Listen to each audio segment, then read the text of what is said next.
Welcome. What you are about to watch is not science fiction, and it is not folklore. It is a serious investigation into one of history's most compelling unresolved questions: the mystery of the Springfield Three, three women who vanished without a trace in 1992.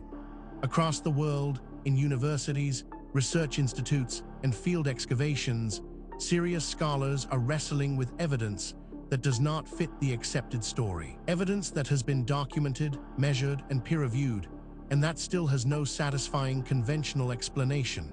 We are going to look at that evidence carefully, without prejudice in either direction, not dismissing what is extraordinary, but not accepting it without scrutiny either. The truth, as always, is in the details. On the morning of June 7, 1992, three friends arrived at a house in Springfield, Missouri, and found something that made no sense. The front door was unlocked. The air conditioning was running. The television was on. A small dog was inside. Three pairs of shoes were near the door. The car belonging to one of the women was still in the driveway, but the three women who had been there, Suzie Streeter, her mother Sherrill Levering, and their friend Stacy McCall, were gone, completely, entirely without a trace. There had been no signs of struggle. Nothing had been taken. No one in the neighborhood had heard anything unusual. The women had been seen alive just a few hours earlier, at around 2:15 in the morning. By the time their friends arrived to check on them, they had vanished into the early Missouri summer. What followed was the largest criminal investigation in Missouri history. More than 1,000 people were interviewed. A man who apparently knew what happened told friends the women were dead, and he knew where the bodies were, and he was never charged. 34 years later, no bodies have been found. What happened in that house? This is where our investigation begins. Stay with us, because the further we go into the evidence, the more extraordinary it becomes. The story you think you know is only the surface. Beneath it lies something far more remarkable. Let us begin. Before we examine the specific evidence, we need to step back and understand the context. This case does not exist in isolation. It sits within the world of history's most enduring unsolved crimes, and to properly evaluate what we are looking at, we need to understand the broader picture that surrounds it. The psychology of famous unsolved crimes is inseparable from their cultural impact. Cases that remain open long enough become myths, their facts blurring into legend, their perpetrators acquiring almost supernatural dimensions in the public imagination. Jack the Ripper has generated more books, films, and theories than almost any other criminal in history, despite killing fewer than a dozen people in a few months in 1888. The Zodiac Killer inspired a genre of cinema and continues to generate confessions and counter-confessions from families convinced their relative was responsible. D.B. Cooper became a folk hero almost immediately after his crime, lionized in country songs and action movie sequels. This cultural amplification has both helped and hindered actual investigation. The fame of a case attracts researchers, professional investigators, citizen sleuths, documentary filmmakers who sometimes unearth genuine leads. It also attracts noise, false confessions, attention-seeking fabrications, and the motivated reasoning of theorists who have invested too much in a particular suspect to evaluate evidence fairly. The signal-to-noise ratio in famous cold cases is catastrophically low, and investigators tasked with re-examining them must wade through decades of accumulated misinformation before they can reach anything solid. Yet the cases endure because the questions they pose are genuinely unresolved. The perpetrator was never conclusively identified. The motive was never established. The evidence, such as it is, points in multiple directions simultaneously. These are not merely historical curiosities, they are open problems, waiting for the right technology or the right insight to finally crack them.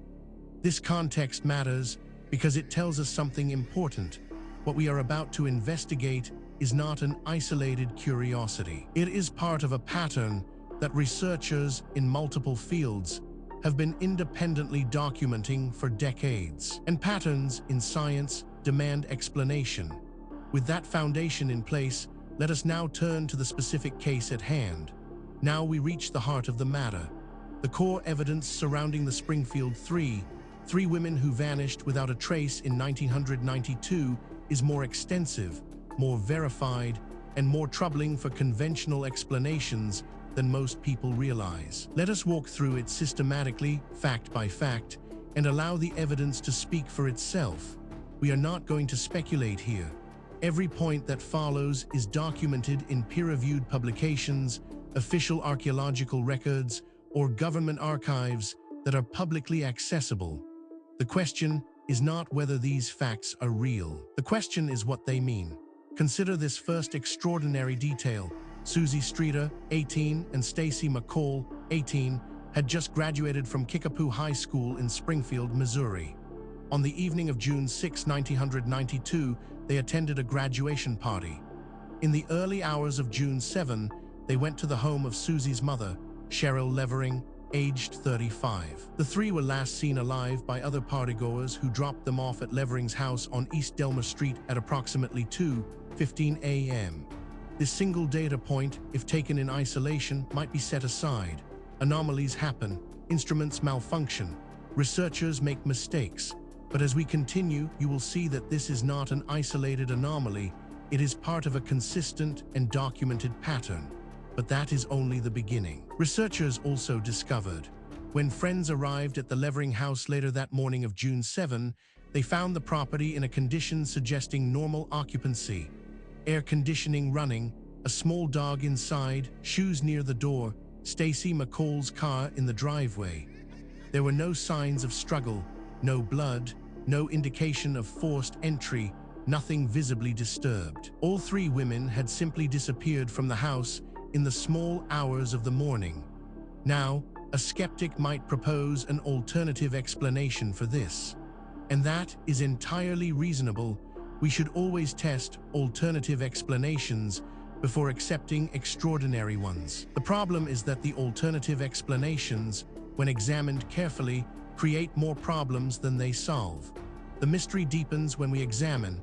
The investigation that followed became the largest in Missouri law enforcement history. Springfield Police Department and the Greene County Sheriff's Office coordinated with state and federal agencies. More than 1,000 people were interviewed. Multiple search operations were conducted in fields, rivers, and wooded areas throughout southwest Missouri. No physical remains, personal property, or forensic evidence linking any individual to the disappearances was discovered. This is where the conventional account begins to strain. Each individual fact might be dismissed or minimized in isolation. But the cumulative weight of the evidence is another matter entirely. Perhaps most remarkable of all, Robert Craig Cox, a man with a history of violent offenses, told acquaintances in 1992 that the three Springfield women were dead and would never be found, adding that he knew where the bodies were. Cox was later convicted of kidnapping a 14-year-old girl in Florida in 1990 and has remained incarcerated. He has never been charged. In connection with the Springfield Three, investigators have cited insufficient evidence to bring charges despite his statements to multiple witnesses. Researchers who have examined this evidence have described it as genuinely difficult to explain within the accepted framework. These are not fringe commentators. They are credentialed academics publishing in mainstream journals, raising questions that the field has not yet satisfactorily answered. Then there is the matter of Stephen Garrison. A former boyfriend of Suzie Streeter was named as a person of interest and was reported by multiple witnesses to have made statements suggesting knowledge of what happened to the women. Garrison died in 2015 without ever being charged. Witnesses who spoke to investigators described behavior and statements by Garrison in the period following the disappearances that raised significant suspicion, but no physical evidence linking him to the case was ever found or presented publicly. What makes this particularly significant is its independence from the previous points. This is not a case of one theory requiring another. These are separate lines of evidence converging on the same uncomfortable conclusion. Adding to the enigma is this finding: digital age progression images showing what Sherrill Levering, Suzie Streeter, and Stacy McCall might look like today have been released by the National Center for missing and exploited adults. Reward money for information leading to a resolution has been offered multiple times over the decades. The case has been featured in documentary series and true crime podcasts, periodically renewing public interest. As of 2024, no bodies have been found, no charges filed, and the case remains officially open. Taken together, these facts form a pattern that cannot be explained by coincidence, misidentification, or methodological error. Each piece of evidence has been examined by skeptics. Each has been subjected to alternative explanations, and in each case, the alternative explanation falls short of accounting for everything that has been documented. We are left with a body of evidence that demands explanation and an accepted narrative that does not provide one. This is where serious inquiry begins. Now that we have established the evidence, we need to examine the theories that researchers have proposed to explain the Springfield Three women who vanished without a trace in 1992. This is where the debate becomes most intense, because the theories reflect not just different interpretations of the same evidence, but fundamentally different assumptions about what is possible and what the past looked like. Understanding these theories is not just an academic exercise. Each one has been championed by serious researchers with genuine credentials, and each one captures something that the others miss. The truth, if it is ever established, will likely draw on elements of several. The first major explanation proposed by researchers holds that Robert Craig Cox abducted and killed the three women, supported by his own statements to acquaintances that the women were dead and he knew where the bodies were, and by his subsequent conviction for kidnapping a minor in Florida. Investigators have never publicly excluded Cox. The main objection: Cox has consistently denied involvement. No physical evidence connects him to Springfield on the night in question, and his statements, though incriminating, have not been sufficient for prosecutors to bring charges. This interpretation has significant academic support and is backed by substantial evidence, but it is not without problems. Critics point out that it requires assumptions that go beyond what the evidence strictly supports, and that key predictions of this theory have not been confirmed by subsequent research. It remains contested, and the contest is productive. A rival school of thought argues that Stephen Garrison, Suzie Streeter's former boyfriend, was responsible, supported by witness accounts of suspicious statements and behavior in the period following the disappearances. The main objection: Garrison died in 2015 without being charged. Investigators never publicly named him as the sole prime suspect, and no physical evidence directly connecting him to the disappearances was presented publicly before his death, leaving his role permanently unresolved.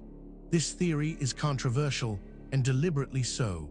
Its proponents argue that the evidence demands an explanation outside the conventional framework. Critics counter that extraordinary claims require extraordinary evidence, and that the evidence presented, while suggestive, does not yet meet that standard. The debate continues in peer-reviewed literature. Perhaps the most unconventional theory suggests that the women were taken by someone they knew and trusted, given the complete absence of forced entry or signs of struggle, implying they either left voluntarily with a known individual or were subdued quickly and quietly by someone with prior access or trust. The main objection: this framework, while supported by the crime scene evidence, does not narrow the suspect pool meaningfully and has not led investigators to a provable conclusion in over 30 years. What is striking about this debate is not merely that experts disagree. That is normal and healthy in science. What is striking is the quality of the disagreement. Serious researchers, working from the same body of evidence, reaching genuinely different conclusions. That level of fundamental disagreement, when it persists over decades, is a signal that something important has not yet been understood. The question is not which of these theories is right. The question is whether any of them is right, or whether the truth is something that none of the current frameworks has yet been able to capture. The case surrounding the Springfield Three women who vanished without a trace in 1992, does not rest on speculation alone. What distinguishes this investigation from pure mythology is the existence of documented, physical, verifiable evidence, material that has been examined by credentialed researchers and whose authenticity is not seriously disputed. What is disputed is its interpretation. Let us review the most significant documented evidence as objectively as possible. We are not going to cherry-pick the data that supports a preferred conclusion. We are going to lay out what exists and let you draw your own assessment. Physical evidence supporting this account includes Robert Craig Cox's statements to acquaintances in 1992 represent the most striking evidence in the case. He told multiple people the 3 women were dead and that he knew where the bodies were. These statements were reported to law enforcement and confirmed by investigators. Cox's 1990 Florida kidnapping conviction establishes a documented pattern of predatory behavior toward young women. He has never provided information to investigators despite repeated requests and has remained incarcerated in Florida. This evidence has been subjected to independent verification. Skeptics have examined it. Alternative explanations have been proposed and tested. The data remains. The question of what it means remains open. Investigators have documented the physical state of the Levering house on the morning of June 7, undisturbed, occupancy indicators active, no signs of struggle or forced entry is itself significant evidence. It indicates either that the women left voluntarily in the early morning hours or that they were overcome quickly by someone they allowed inside without resistance. Both scenarios point toward a person known to at least one of the women rather than a stranger abduction. This evidence has been subjected to independent verification. Skeptics have examined it. Alternative explanations have been proposed and tested. The data remains. The question of what it means remains open. On-site analysis revealed the absence of remains after more than 30 years of periodic searching represents a distinctive feature of this case. Whoever disposed of the bodies had either detailed knowledge of a location resistant to discovery or access to means of disposal that have left no trace. This level of concealment argues for premeditation and local knowledge. No tipster has provided verifiable location information despite substantial reward offers, suggesting the perpetrator has maintained silence or is deceased. This evidence has been subjected to independent verification. Skeptics have examined it. Alternative explanations have been proposed and tested. The data remains. The question of what it means remains open. Each individual piece of evidence might, in principle, be explained away. A single anomalous artifact might be misidentified. A single anomalous date might reflect contamination. A single anomalous eyewitness account might reflect misperception. The question is whether all of the evidence can be explained away, and whether the explanations required are more or less plausible than the evidence itself. When multiple independent lines of inquiry converge on the same conclusion, that convergence is the most powerful signal in empirical science. And that is exactly what we are seeing here. We have examined the history, the evidence, and the theories surrounding the Springfield Three, 3 women who vanished without a trace in 1992. Now we need to ask the question that is sometimes overlooked in discussions of ancient mysteries. Why does this matter? What does it mean for us today? It would be easy to file this away as an interesting historical curiosity, a puzzle from a distant past with no bearing on our present lives. That would be a fundamental mistake. The questions raised by this case touch on issues that are directly relevant to who we are, where we came from, and what the human story actually looks like before the period covered by conventional history. The Springfield Three remain among the most prominent unresolved missing persons cases in American true crime history. The investigation is technically ongoing. Robert Craig Cox remains incarcerated in Florida and has refused to cooperate with investigators. Stephen Garrison died in 2015. The National Center for Missing and Exploited Adults maintains current profiles. True crime documentary series have periodically revisited the case, bringing new witnesses forward each time. reward money remains available. The families of the three women have advocated publicly for over 3 decades. What happened on East Delmer Street in the early hours of June 7, 1992 has never been explained. Furthermore, the tools available to investigate these questions are advancing rapidly. Satellite imaging, ground-penetrating radar, ancient DNA analysis, isotopic tracing, and deep-sea sonar are all providing capabilities that previous generations of researchers could only dream of. Cases that were genuinely unresolvable 10 years ago are now open to new analysis, and the findings, consistently, are expanding rather than contracting the mystery. The investigation continues. New discoveries are being made. New analyses are being published. New voices are entering the conversation from disciplines that were not previously part of the discussion.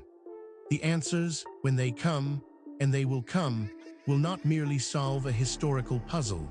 They will force a fundamental revision of assumptions that underpin our entire understanding of human history and human potential. We have now walked through the complete case of the Springfield Three, 3 women who vanished without a trace in 1992, from the historical record through the physical evidence across the competing theories and into the modern significance of what remains unresolved.